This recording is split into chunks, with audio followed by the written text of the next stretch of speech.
چاہے مارے باندھے ہی کریں، کیونکہ اس ملک میں کسی کا داؤ کسی پر چلتا ہو یا نہ چلتا ہو، لیکن عام آدمی پر تو سب کا داؤ چلتا ہے۔ یہاں فوراً جس کو کہتے ہیں فیصل رضا عابدی کو بلا کر کے اور گھٹنوں کے بل بٹھا دیا جاتا ہے کہ چل بچے معافی مانگ، کیونکہ تو نے ایک ایسے آدمی پر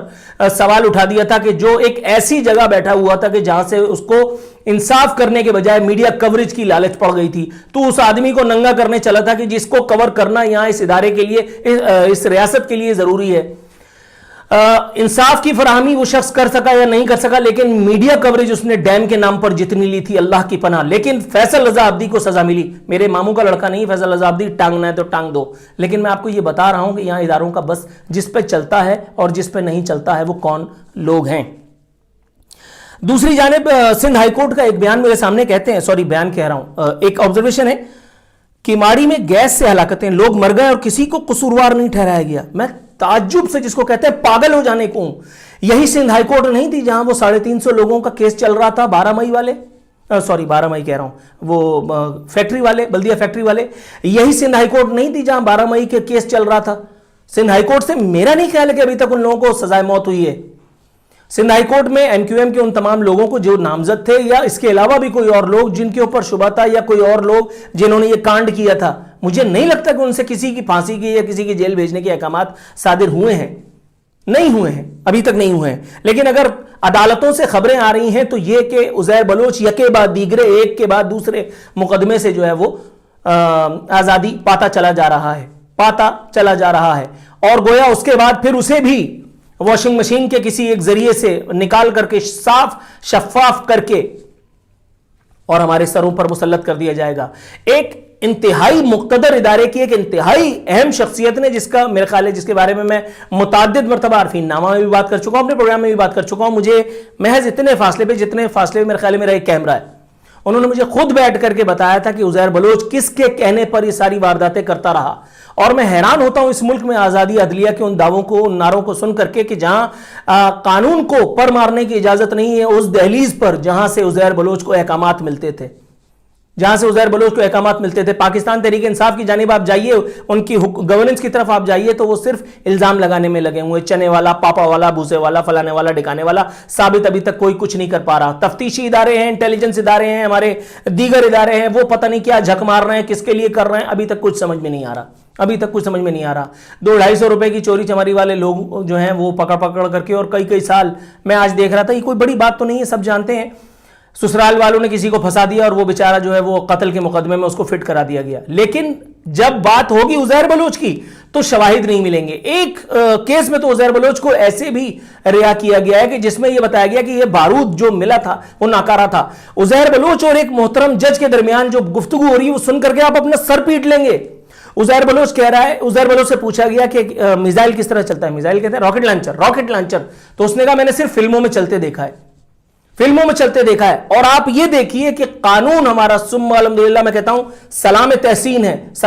شاید اسی لیے عدالتوں کے باہر وہ ایک پتلا ہے جس کی آنکھوں پر پٹی لگی ہوئی ہے۔ عدالت کو یہ بات ماننی پڑی، جس کے بعد پھر اس کی برات جو ہے وہ اس مقدمے میں ہوئی، وہ بلدیہ فیکٹری ہے، ان کے لوگوں کو ابھی تک انصاف نہیں ملا۔ ایک اور بات، آج ہمارے یہاں احتساب کی ایک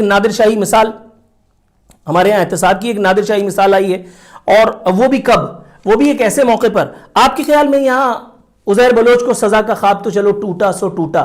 ہمارے یہاں نیشنل لیول پہ جب ہم دیکھتے ہیں چودھری برادران کو، جن کو چور اور ڈاکو کہہ کر کے خود یہ گورنمنٹ اقتدار میں آئی تھی، اور پھر اسی کے بعد انہی سے اپنے اقتدار کی جس کو کہتے ہیں شراکت بھی گوارا کیا، ان کو ان کے حصے کی من پسند وزارتیں بھی دیں، اور ان کو چور ڈاکو کے دعووں سے بری بھی کر دیا، ان الزامات سے بری بھی کر دیا۔ آج 20 سال بعد وہ ریفرنسز جو چودھری برادران کے خلاف تھے وہ تیل کر دیے گئے ہیں، فارغ ہو گئے ہیں وہ، جائیے کر لیجئے احتساب۔ اور اس کے بعد چیئرمین نیب کی وہ ڈینگ کہ جتنے بھی دعوے ہیں، جتنی بھی باتیں ہیں، جتنے بھی انفلوئنسز ہیں، جتنے بھی وہ چیزیں ہیں، وہ سب نیب کے دروازے کے باہر آ کر کے دم توڑ دیتی ہیں۔ غضب خدا کا، کون کہہ سکتا ہے کہ یہ اس ادارے کا سربراہ بات کر رہا ہے کہ جس کے اوپر خود سپریم کورٹ نے متعدد دفعہ، چیف جسٹس صاحب نے متعدد دفعہ آبزرویشن دی ہے، اسے پولیٹیکل انجینئرنگ کا ایک ادارہ بتایا ہے۔ یہاں کیا آپ کے خیال میں ملک ریاض کے ساتھ جو کچھ ہوا، ملک ریاض کا جو معاملہ تھا، وہ جو کیس تھا، اس کو کیوں کر دبایا گیا؟ نیا ناظم آباد کے خلاف باقاعدہ کوریج کی گئی، اس لیے نہیں کہ میرا وہاں پہ کوئی سٹیک ہے،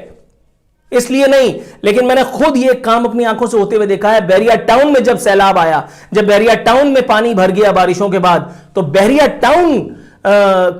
کا نام نہ لیتے ہوئے باقاعدہ ڈی ایس این جیز اور ٹیمز اسائن کی گئی میڈیا اداروں سے، جنہوں نے جا کر کے نیا ناظم آباد میں پروگرامز کیے۔ لوگوں کو لگ رہا تھا یہ عوامی ہمدردی ہے، لیکن بھائی یہ جو ہمدردی تھی وہ آپ بھی سمجھیے ذرا کس کی ہمدردی ہے۔ بحریہ ٹاؤن کے نام پر مجھے یاد آیا ملک ریاض کے اوپر کون کون سے مقدمات نہیں ہوتے، کون کون سے لوگ اس کے ملازم نہیں ہیں۔ جو لوگ یہاں سے بڑے بڑے اداروں سے فارغ ہوتے ہیں وہ اس کے ملازم ہیں، کون اس کے بارے میں بات کرے گا، کون نہیں کرے گا۔